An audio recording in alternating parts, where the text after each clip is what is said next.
శోభారాణి గారు రెడీగా ఉన్నారు? రెడీయా? రెడీ అండి. సరే, ఇంతకు ఏం వంట చేస్తారు? పన్నీర్ పలావ్ చేయబోతున్నాను. పన్నీర్ పలావ్ కి కావాల్సిన పదార్థాలు ఏంటో ఇప్పుడు చూద్దాం.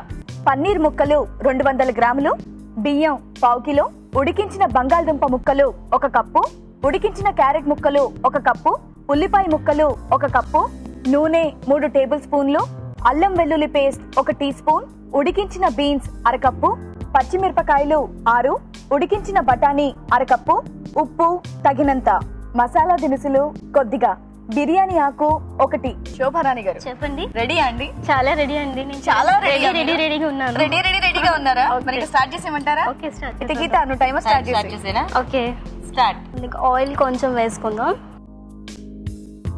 ఆయిల్ వేడైన తర్వాత పన్నీర్ని కొంచెం ఫ్రై చేసుకుందాం. బాగా రంగు మారేదాకా వేయించాలా? లైట్గా అయినా సరిపోతుంది. సరిపోతుందా? సరిపోతుంది.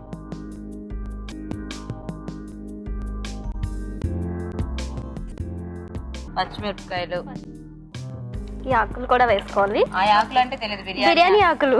ఓకే, అన్నీ మసాలా దినుసులు కూడా వేసేసుకుందాం. ఓకే, 1 స్పూన్ అల్లం వెల్లుల్లి పేస్ట్ వేసుకోవాలి. ఓకే.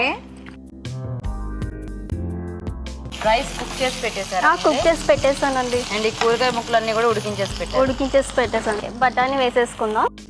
అలాగే క్యారెట్ కూడా, ఆనియన్స్ కూడా వేసేసుకుందాం.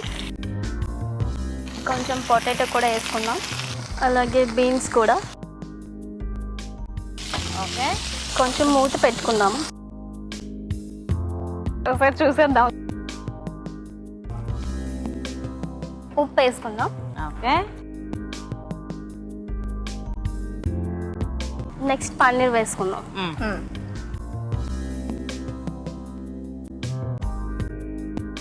రైస్ వేసుకుందాం. కొంచెం ఉప్పు వేసుకుందాం.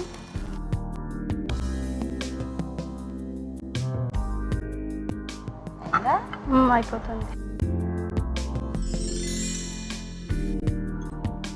ఓకే ఓకే, మరి వేడివేడిగా పన్నీర్ పలావ్ రెడీ అయిపోయిందండి. టైం ఏమో 18 minutes 1 second.